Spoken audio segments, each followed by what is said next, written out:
Well, good morning and welcome to Prepping for Prosperity. I'm Steve Smith. How are you all today? I hope you're well. It's Monday morning, start of a new week, and this week is up to you. I want to talk this morning about 10 things that keeps people poor.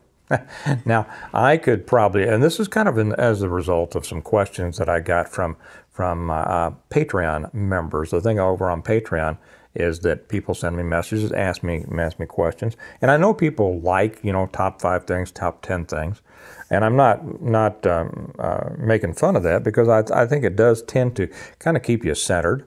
And somebody asked me about what are those things that really, what would you call, the 7 habits, or the 7 bad habits that keep people poor. And so I sat down, I thought about that for a minute, and it really didn't take a long time, because they really are obvious.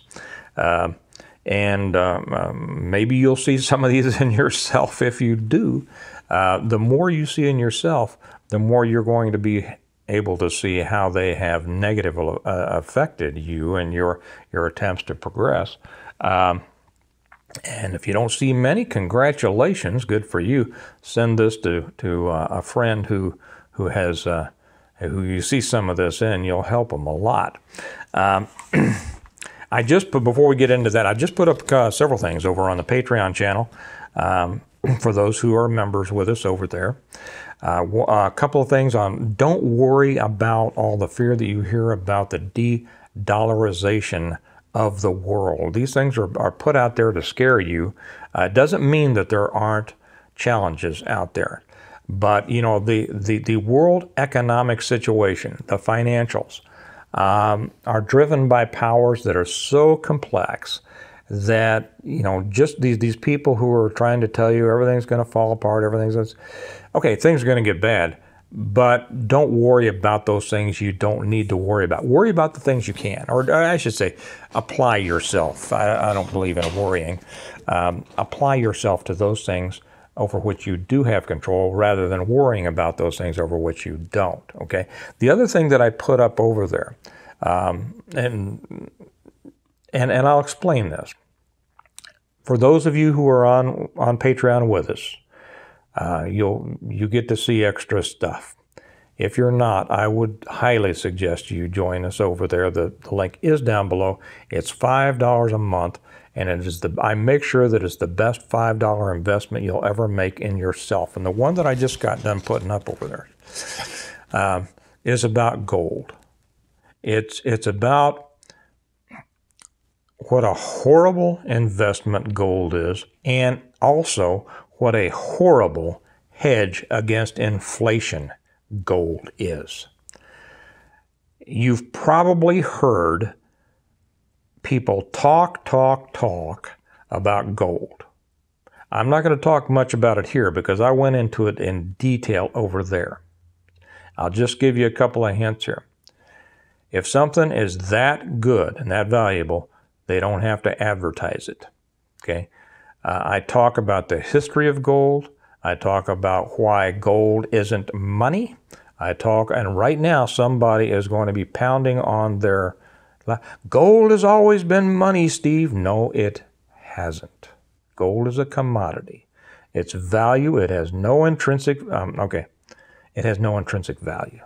That's going to shock people. It's going to infuriate people. Some people, I have lost some long-time subscribers who were very upset with me over telling the truth about gold, because they had bought gold, and they've bought into this idea because of advertisements that they've heard that it's a good investment, or because it turned out not to be a good investment, and I explain all that. Now they're saying it's a good hedge against inflation because that makes them feel better. No, it's not. No, it is not. If I could wave my magic wand and get everybody off of this gold idiocy, I would. But I do my best by explaining in detail everything you need to know about gold and why not to get into it over on the Patreon chat. That's what that's for. And the reason, and like I said, the reason I don't put that on this channel is because, just like guns on the Integrative Preparedness channel, whenever I do, I get too many people who have gotten all their information off of advertising buy gun companies or gold companies and think they know it all and come on here and start spilling ridiculous information that they think is knowledge when they don't realize how misinformed they are and they've been taken for a ride. I don't want that to happen to you. I want you to understand the truth about economics, about your financials, and about everything, about gold, about everything. So that's over on, all those things are on the Patreon channel. If you really want to step it up, that's where you belong besides here. And the link is right down below, and I look forward to seeing you. And if you have questions over there, feel free to ask. 10 habits that will keep a person poor. Okay, let's write these down. And as I looked at this, I was just jotting these things down as I was doing some other things. So I probably could have put them in a little bit different order, but the order doesn't matter. Okay, order doesn't matter. The first, relying on one source of income. Okay, you've heard me talk many, many times about the importance of diversification. It's not only important in diversification in investments, it's important in your income, okay? And that pretty much means diversified, not just in having different jobs or different businesses, but having jobs or businesses in different aspects of the economy. For instance, if you have 2 jobs and they're both in retail, and retail goes south, you could lose both those jobs, okay? Or have negative impact on it. So you want to spread that around. Nobody, remember, I always say you never get rich working for somebody else, but if you are currently working for someone else, the most important thing you can do is start your own business. There are tax advantages that also carry over to your job, and many people don't realize that, if you start your own business. The funny thing is, and I'll have to make a whole different video on this, the government actually does want you to succeed. It does. The tax laws are written to allow you to succeed. If you start a business and you lose money at it the first year, you can take those losses off of your overall income. Okay? The IRS is not your enemy. It just has laws it needs to apply, and the laws are written to help people in business. Now, you can't take, and I'm going to make one about turning a hobby into a business, but you can't take a perpetual loss, you know. They usually give you several years to show a profit. They understand that, you know, the first few years of a business, you're making an investment in your business. That doesn't mean you're losing money, okay? But you have so many things, I'll get into that on a second one. Anyway, relying on one source of income. So if you have one job, get a second job, or better yet, start a business of your own. Better yet, start 2 businesses of your own. And that's a whole another thing. I could talk for an hour on that. Maybe I will make another one in which I do. Number 2, daily leakage, I call it. Unintentional spending. It's not the big things that kill most people. Okay, it's not the big things that at the end of the month make people see, how come I don't have any money left? I make good money, but why don't I see it? Okay, it's usually not the big stuff. It can be, but usually not. What it is unintentional spending, the kind of spending that you don't look at as spending. Okay, it's the daily or 3 Monster drinks. It's the daily or 2 Starbucks drinks. I mean, you know, you spending $6 a day on Starbucks. What is it? That's almost $200 a month. You know, what if you didn't do that? It's the daily, you know, whatever it is, it's the grazing through life. You know how people, they just, oh, I'm here. While I'm here, I'll just get a such and such. You know, that's why the grocery stores put all the candy bars and bubble gum and everything like that up by their counters. After you're done shopping, oh, I think I'll just pick myself up a payday. Well, you do that enough and you're talking about pretty good money, you know. I know people that spend a car payment on Starbucks. And you know why? You know why people do that? Because it makes them feel good. It makes them feel a little bit better. They're, for the most part, not feeling, they need it to either give themselves a jump, a jolt. They didn't get enough sleep maybe, right? They would have felt better if they'd just gotten some more sleep. Or if they felt that they were progressing in life, but they're not. So they grab that thing that's going to make them happy for a little while. And it really becomes an addiction. And I'm just using Starbucks as an example because that's so common. I mean, I go out to the kids' soccer game, to my daughter's soccer game. Everybody's holding a Starbucks cup, right? I mean, come on. If I'm holding a cup, it's a it's a thermos that I got that didn't cost very much money, into which I put Folgers coffee that cost me, I don't know, 6 cents a serving. Okay, so be careful of the unintentional spending, the daily leakage, the stuff that leaks through without you realizing you're spending money, and that adds up to a bunch. The second is shopping. Okay, shopping as opposed to buying. Now, what I do here, there's nothing wrong with buying things if you need those things. Shopping is, it fulfills an emotional need. Oh, I just want to shop. You know, when I was at the hospital, I would walk through the hospital, and I would see at almost every nurse's station, if they weren't actively involved in patient care, you know what they were on? They were on all these shopping sites. Buy. And it's not just nurses, it's everybody. I want to shop. I want to find out something that will make me feel better. Okay. Now, if you're buying what you need, that's one thing. You see, it was your need that presented that need to you. Shopping is when you're just doing it to fulfill an emotional need. And emotional needs are what are going to kill you financially. Okay? Shopping is cruising for things you don't need. So knock off with the shopping for no purpose, just to satisfy your emotional needs as opposed to your real needs. It drives more people into the poorhouse than probably anything else. Buying a new car. Buying a new car is another one of those emotional needs that can just destroy a person, or at least set them back so much that it makes them start at a point that's far reduced. You know, most people know this. I bought one new car in my life. It was when I was about 21, I think. Man, that just felt good. The idea I could buy a new car.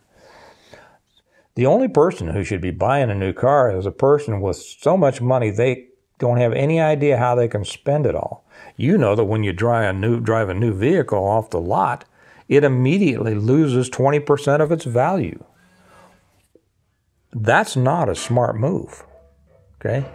Why not wait a year, buy that same exact car with maybe 20,000 miles on it? Still nothing wrong with it. Brand new, looks great. You couldn't tell the difference between it and a new car for 20% less. Why would you not do that? Okay, I went out looking. I'll give you an example. The truck that I have that I love is 20 years old. No, it's not. It's 23 years old. It's a 2000 Ford Excursion. I love that thing. Didn't buy it new. I have 370-some thousand miles on it. Still runs great. It's become a work truck. If I wanted to clean it up, it would still be a very nice looking vehicle. But I wanted something with lower mileage on it because we take a lot of trips. And we were going to take a trip up through, across the Northwest, clear up to Seattle and back. And that's okay. It's time I'm going to get something with a few less miles on it and a little bit newer. So I was looking at either what's that? I don't know. I forget what the Cadillac Escalade, or I was looking at now. Before everybody says, "Oh, I wouldn't buy," you're just talking about rich stuff. Wait a minute, hang on. Or the GMC Denali. I like that trim package. Okay, I like nice. It's nice to have nice stuff.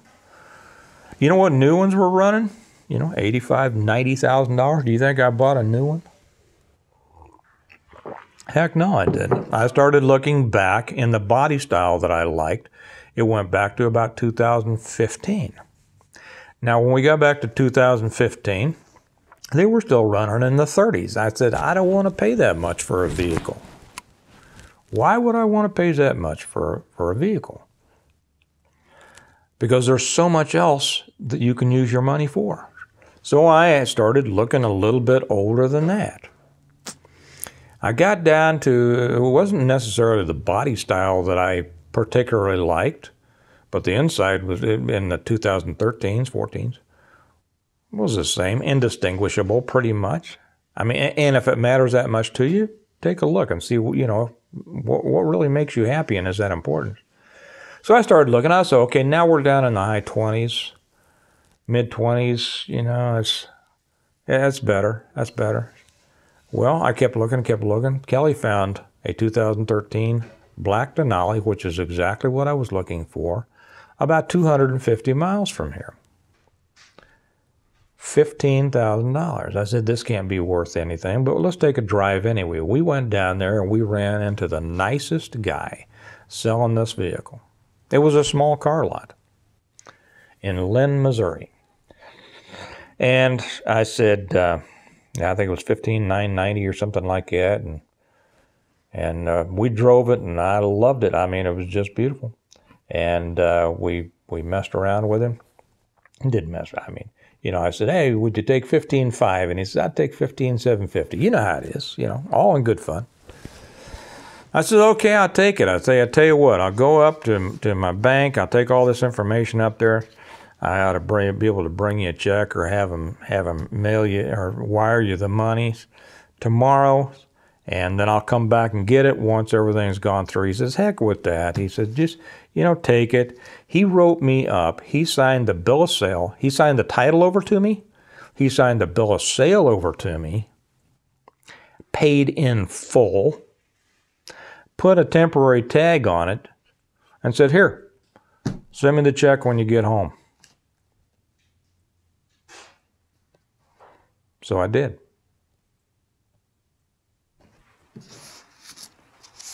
So I didn't pay $85,000, $90,000 for a car. I paid $15,000 for a beautiful vehicle that I love. Okay, stay away from the new vehicle trap. Your vices, not your vices. I know you don't have any vices. The vices of the people who have money problems. What are those vices? Drinking, smoking, entertainment, all sorts of vices. I won't try to get down deep into different people's vices, but I tell you, anybody who is having money problems or is simply not getting ahead and still smokes, drinks very much, and I don't mean the occasional beer here and there or whatever, you know, chews, goes out all the time, any of those things. Could be online. Could be online. You got a shopping Jones. You got to be online shopping for something all the time to make you happy. You need to address the real reason for your need, because it's not fulfilled by buying something. You'd be surprised how little money happy people actually spend. Consuming as much as you, this is now we're 8. And I says, oh, I'm going to switch these around. Entertainment. Number 8, we're going to be entertainment. Okay? Well, entertainment, everybody has to be entertained now. And I juxtapose this to growth. I look back when I was younger and how, and I'm talking now in my 30s or such, and I used to enjoy, while everybody else was out, running the bars, and I ran the bars plenty when I was younger than that, and then I learned my lessons because I was making all the bar owners and all the liquor companies rich. And I got to the point where I started building things for myself in my own life. And while everybody was out there spending their money, having a good time, they thought, on vacuous entertainment, drinking and, you know, such as that, I'd be at home reading books. And not only saved the money, but I got smarter. And now you look at what people spend going to sporting events. Unbelievable. Now, if you've got extra money, good. That's what enables you to live a good life. But we're not talking about here, we're not talking about people with extra money. People with extra money, they've earned it. They can do anything they want to with it. We're talking about habits that keep people poor. Okay? Another one is eating out. Eating out. You have no idea what's in that food. Oh, it tastes good. I like the fact that I don't have to do the dishes afterwards. I don't like to have to spend the time cooking. Really? I mean, cooking and eating at home was one of the foundational. It was the glue that held families together. But families are falling apart, and you know, whether that's the cause or the effect of eating out, I could make an argument for each one. Eating out. Why do you want to pay unbelievable amounts of money to somebody to cook a meal for you? You see, that's not only are you wasting money, could you cook a much better meal at home, but if you get used to cooking, you come in closer to, you know, the production of your own food, you'll feel great. And you will become better able to provide for yourself. Again, I remember back over the hospital, I would see so much of the staff constantly going down to the door, picking up their Grubhub or their delivery meals. What those meals cost them, I couldn't believe it. I saw people making, you know, I mean, not great money. I mean, nurses make good money, but it's not great money. I saw people paying $30 for a delivery of a meal when they could have made something at home, had as much as they wanted, and it would have been a lot better for them, you know, for $5. So eating out, that's kind of entertainment too. And here again, it's taking your mind away from fulfilling your own needs. And finally, at the end, here is consuming as much as you produce. And what I mean by that is living at the edge. Consuming as much as you produce. You're supposed to be producing more than you consume for yourself. And a lot of people, you know, if they get a job, they get a better job, they get a raise, you know what they do? They increase their spending to match what they're making. Oh, good, now I can do this. I can get a little bit better car. I can afford a bigger payment. I can go out to eat more. I can buy that, you know, whatever it is. That keeps you poor. Because as you increase your production, if you'll keep your consumption down on the level of what you need, and you can throw in some stuff there to, you know, fulfill your lives. That's how you increase your prosperity. Not by making sure that your consumption keeps up with your production, but that your production far exceeds your consumption. So anyway, I hope that was food for thought for those of you who could get something out of it, and might give you something to pass on to somebody, you know, who's struggling a little bit. I do, you know, share these videos. Make sure, by the way, I forgot to mention this. Make sure that you're subscribed. Make sure that you ring the bell. If you'd give it a thumbs up, that's great. If you'd leave a comment, I hear that helps the algorithm and it helps build the channel. And if you will share this with as many people as you think it's appropriate to share it with, that would be great too. Now, for those of you who are already members with us on Patreon, like I say, there are several over there that I've already put up today. A couple about, don't worry about the world economic situation. If you're doing what's right for yourself, you're not going to have to worry about the world. And then the truth about gold. And believe me on this. And if you're not with us on Patreon, we'd love to have you. You get a lot more over there, and invest in yourself. Come join us on that, because you will get a lot more over there. And the link's down below. Until next time, remember that your prosperity, your future is in your hands. And the more you understand about how money works, how the financial system works, how economics works, and the more you take responsibility for your own financial stability and freedom, the more power you're going to have, and you're just going to layer that on top of another layer on top of another layer, and you're going to be building that road to your prosperity. So glad you all were here. I'll talk to you next time, and remember that your prosperity is in your hands. Bye-bye.